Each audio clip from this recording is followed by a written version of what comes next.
Hello, and welcome once again to Marijuana Resolve. We are today taping at the BCTV studios in downtown Brattleboro. Today we have as our guest two long-term activists. Larry Block is a long-term marijuana and hemp activist, and he is the founder and owner of, and was in fact, I mean to say, of the Wetlands Preserve in New York City. And when he came to Vermont, he ultimately opened a store here called Save the Corporations from Themselves.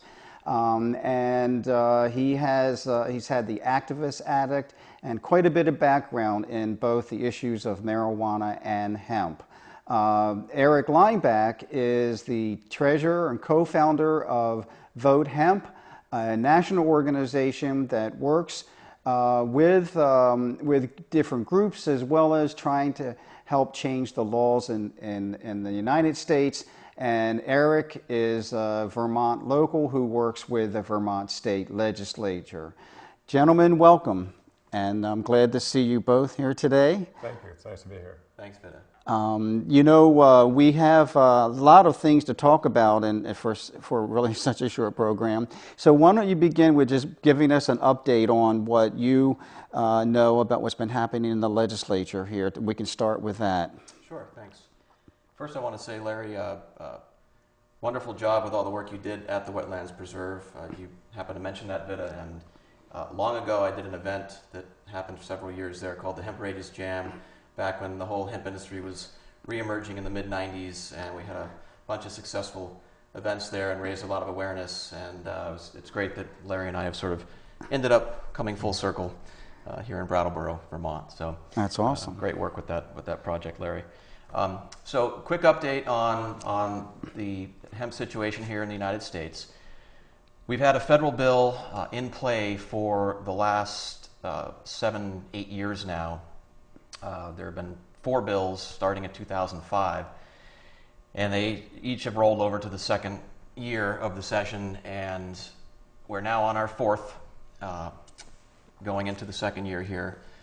It's H.R. 1836, which is the Industrial Hemp Farming Act of 2011. It was introduced last year by Ron Paul, who's currently still running for president.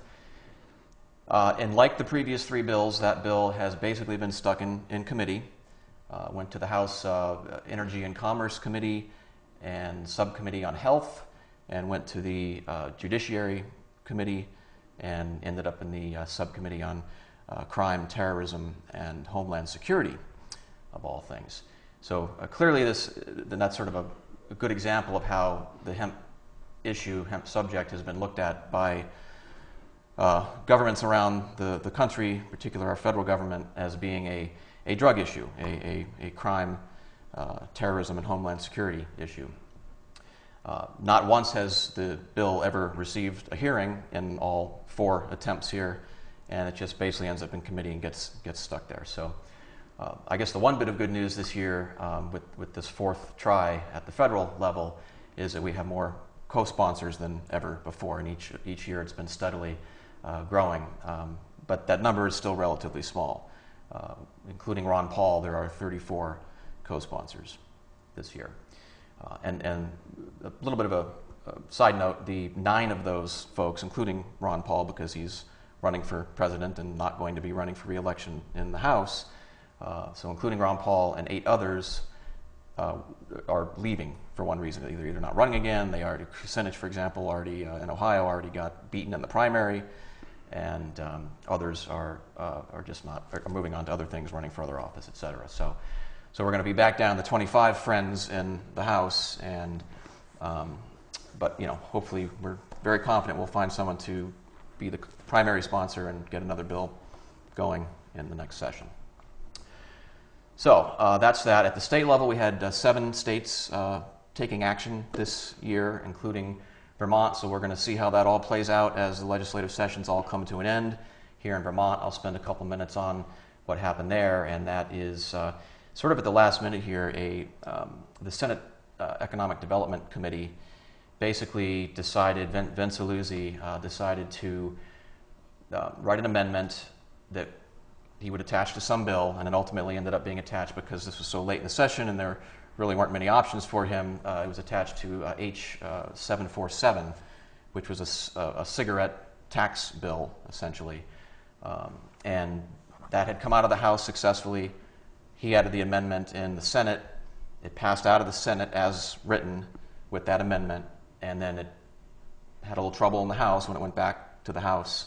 But ultimately, with some compromising, we did get an amendment through, and I'll go in, I guess a little later, I'll go into some of the details of what that means. But Vermont essentially has had a law in the books here, Act 212, for 4 years now, since 2008. That was a 2-year effort, 07-08, to get that through. And basically it legalized hemp, but the permitting process was held up by the fact that it needed to be triggered by one of several things. And bottom line, the federal government needed to take some action to either redefine hemp or change the law, or the DEA, the administration, would have to clarify that hemp is separate from marijuana. So Vermont was not able to, Chuck Ross, Agriculture Secretary, not able to write the rules, basically, to then issue permits. So sort of been sitting there effectively doing nothing for 4 years now. This amendment was supposed to remove those restrictions and let that process move forward. The compromise that was reached was to basically allow them to write the rules, but then to not be able to issue any permits until one of those 3 triggers was triggered. So we're still sort of going to be in the same spot, not being able to issue permits to farmers, but at least we're now going to get one step closer and have the regulations in place. Hopefully, our goal is to work with Secretary Ross to get that done by the end of this year. So there's no way to sidestep the feds on this? I mean, it seemed to me that we're all waiting for the feds. Isn't there a way to just sort of say, this is this is our state's rights, this is what we want to do, this is the law we're going to enact, and put the onus on the feds, which we know they'll go in with troops and stuff and whatever. But the point is, I always thought we were kind of backward on that. And why don't we enact our own laws and then make the feds respond? Perhaps there's a lack of political courage. What is it? Political courage amongst our representatives, both at the state level and even more so at the federal level. And it stands in the way of such actions that you suggest that has been prepared for a number of years, like you say, but there just isn't quite enough numbers of legislators that are willing to go out on the limb and defy the federal government, as far as I can tell. That's right. And what folks bring up is this conflict with federal law. They talk about putting our Vermont farmers at risk because of that conflict, that if they were to grow hemp per state law and the state permitting process, they would still be in conflict with federal law. But it does come down, exactly, Larry, I completely agree, to political courage. I mean, a good example is the whole GMO right to know bill that was going through the works this year as well.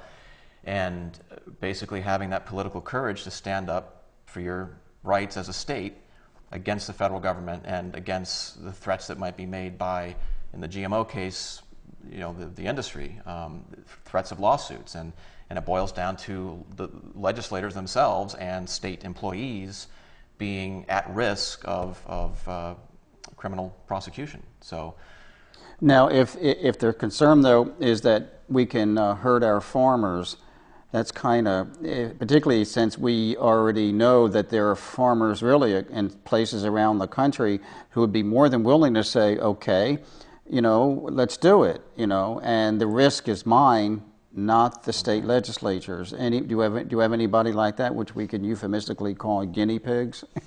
We do. I mean, we at Vote Hemp personally know several Vermont farmers that are ready and willing to grow hemp as soon as they get that state permit. Is the state decision-making apparatus aware of that?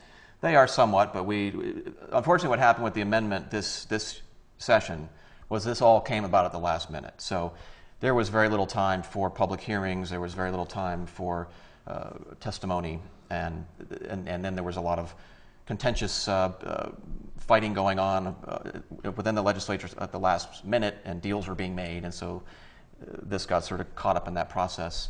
So I think next year we're certainly going to continue pushing forward and have the time and opportunities to make those points and get testimony from farmers, which we did at the beginning of this amendment process.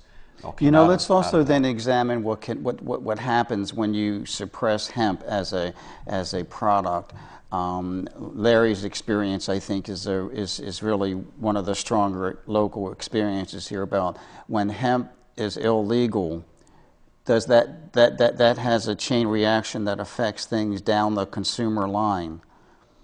Well, I mean, that's a slightly different topic.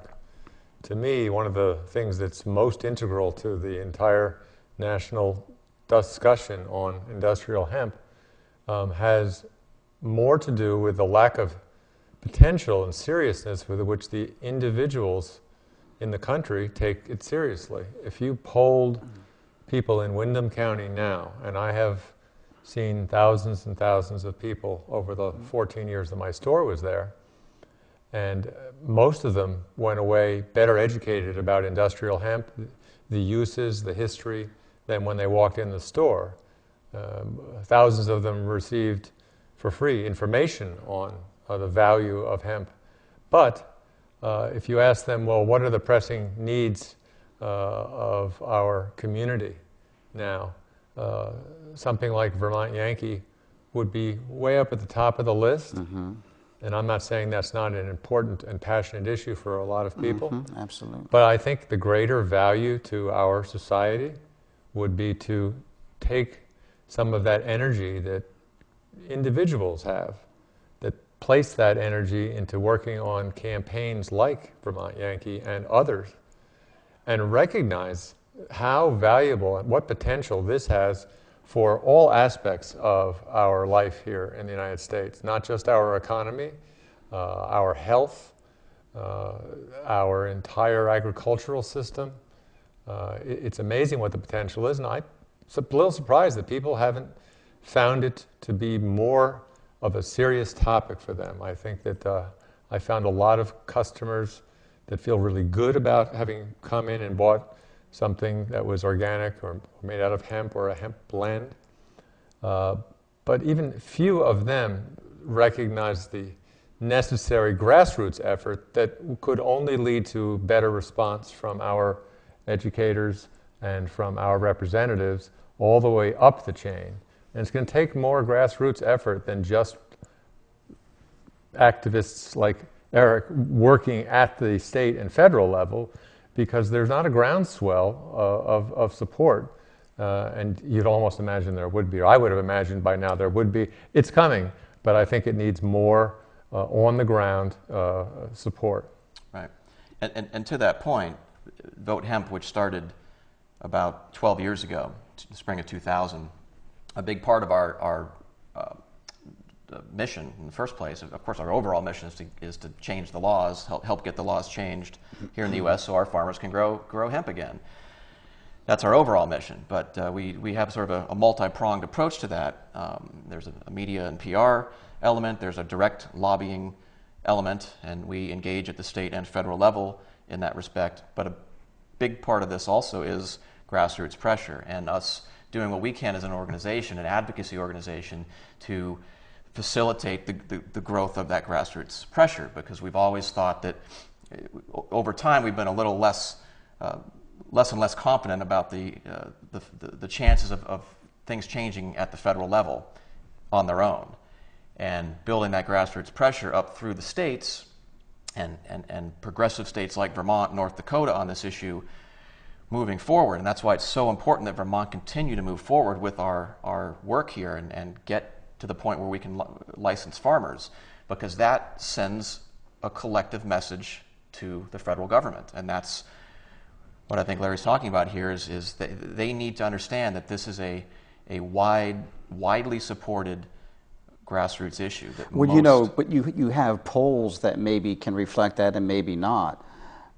The truth is, it seems to me that, Larry's right on the mark. What we're really missing is a 60-ish type of stand up and take this issue from and I hate to use this term, bottom up type thing, or where you think the broadest base is, up to the narrow base of the feds, which is they're really out of touch with that narrow base. Marijuana Resolve was formed because Daryl and I decided that there were plenty of groups who already did lobbying, who worked by email list and things like that. What we wanted to do was to take a lot of these messages directly to the people. I think we may be one of the groups, I don't know if there are very many of them, who have shows like this in public access that is meant to reach the public like that. The other thing that we've done is held events and so on. So like last year we were involved with Hemp History Week also. Both plants affect one another. Both plants are commonly confused. So by getting this out to the public, I've been in your store, Save the Corporations from Themselves, a number of times when I was in there when somebody would come in and you could see them handling the hemp shirts and pants and other things that you had there.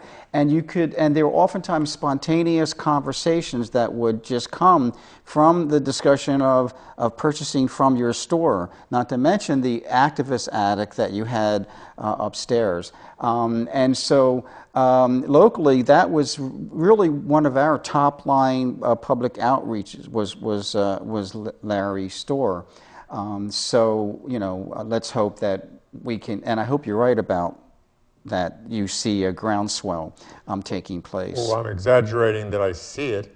It's more that it still seems inevitable as each year goes by that there is indeed a growing awareness of the value of industrial hemp and more support for it at every level of life. I would like to see a state like Vermont at the local level start to enact its own legislation with regards to industrial hemp in order to put pressure on the state, where the state has come up a little short because of the fear of what action the federal government might take.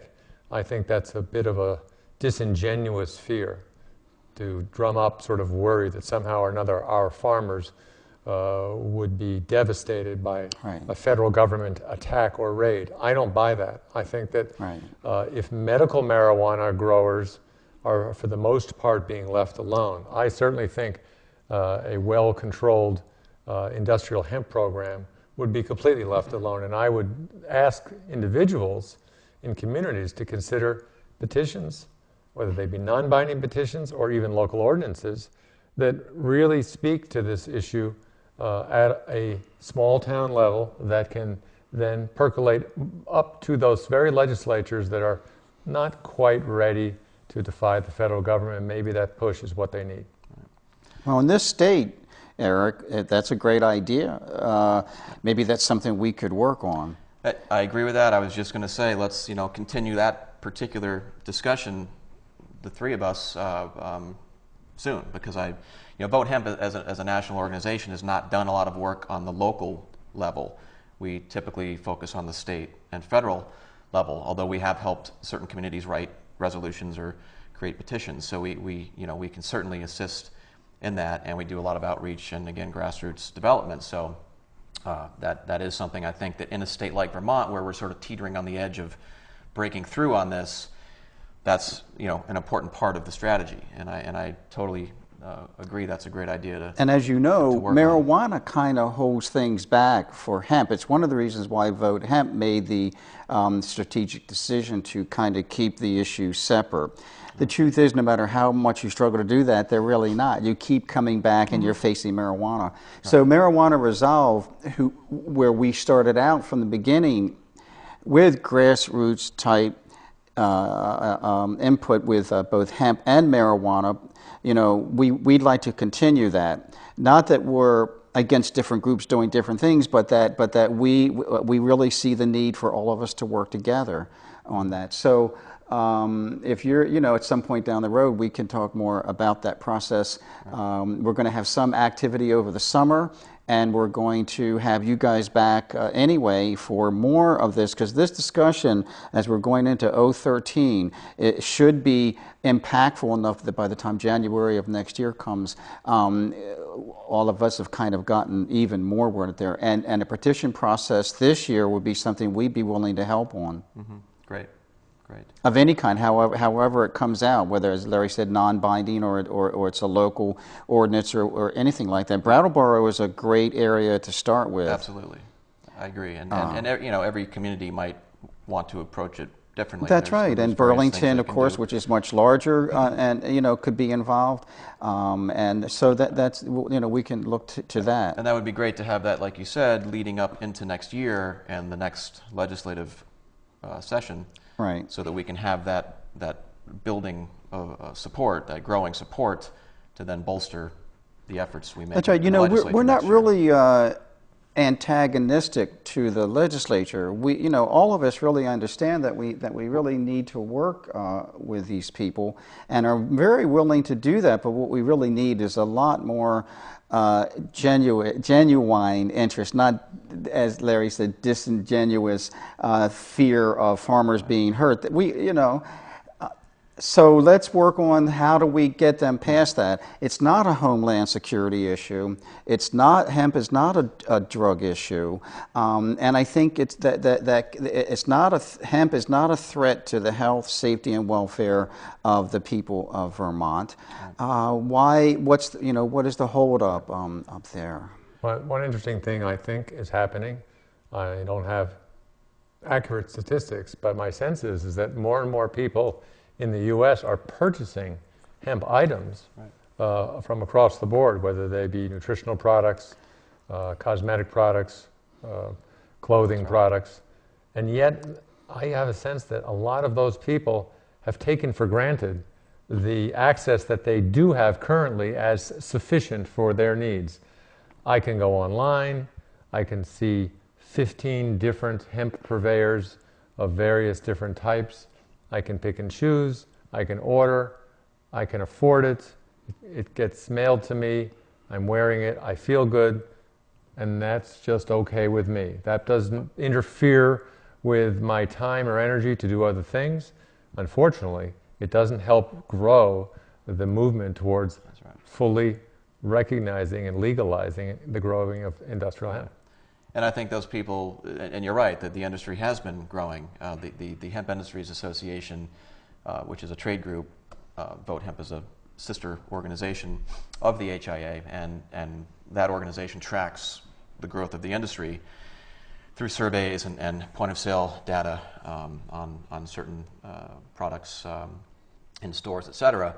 And so these are estimates, but the industry, the last numbers that came out were for 2010, and it was about a $419 million industry. And so that's been steadily seeing, depending on which category you're looking at, 10 to 20% growth per year.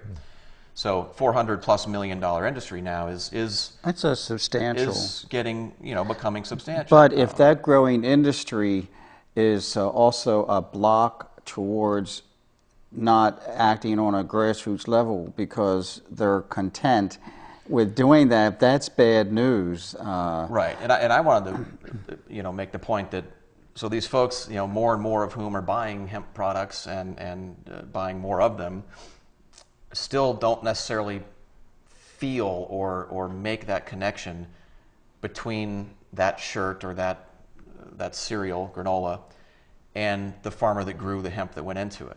And like a lot of products, we have the same issue with all sorts of stuff being made in China these days, and a lot of people, I think, more so are thinking about where their products come from. But it's the same issue. It's someone not thinking beyond the product, and how did it get to me? What's the carbon footprint? What's been involved? What types of environmental hazards might have been encountered? Where did these raw materials get grown? And so that somehow.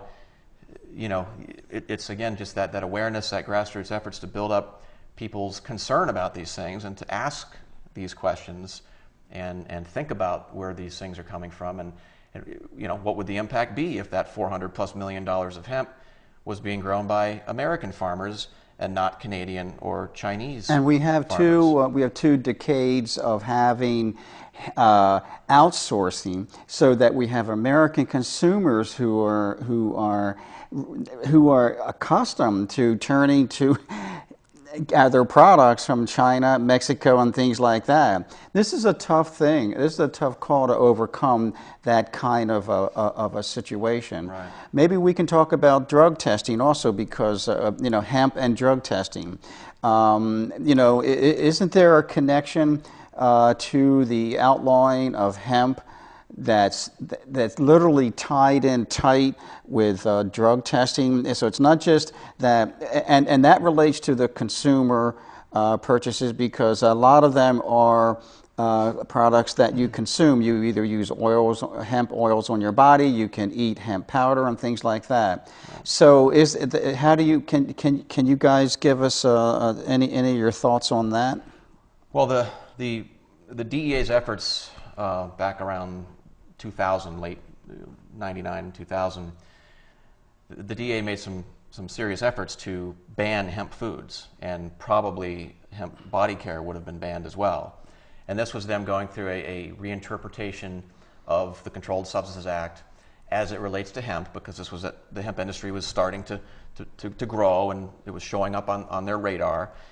And they said, hey, what are we going to do about this? Well, simple thing would be for us to reinterpret the CSA as it applies to this new emerging product, hemp. The Controlled Substance Act. Yep, and essentially what they were trying to do is rewrite that interpretation to say that if a product, a food or body care product, ended up resulting in any amount of THC, parts per million, any amount, entering the human body, then that would be considered a drug, Schedule I narcotic, like marijuana is, and those products would therefore be deemed illegal. Even though that amount would not have any effect. Well, and I bring this up because you mentioned the drug testing industry, and so that was really the impetus of this whole effort on the DEA's part.